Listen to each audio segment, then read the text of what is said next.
I'm Dr. Samantha Derland. And I'm Andrea Hootie. And welcome to another episode of The Body Shop. Today, we're going to talk about the anterior chain yet again. We're going to recap what the anterior chain means and potential injuries that the anterior chain athlete may be more prone to. So the anterior chain is that S curve from the foot all the way back around the top of the knee and the back up to the front of the hip, and then creates kind of a little bit of low back pressure or pain because you have an anterior tilt of the hip.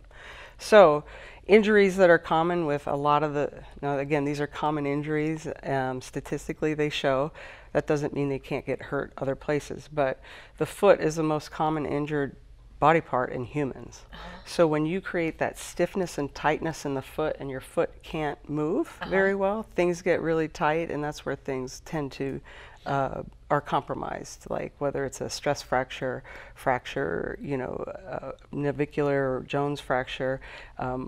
It's just too tight and the foot's not mobile. You should be able to have a healthy foot and feet that you can flex and extend and twist and not hurt.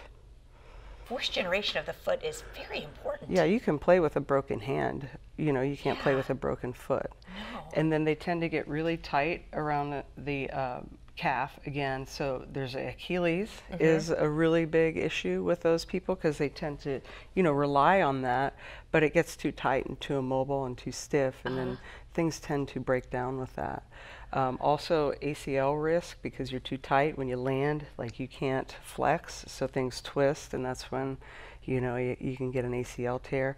And then even up through the hip labral tear is a common injury too because you're just so tight and that hip can't move freely in the joint, so we work on a lot of hip mobility. Awesome.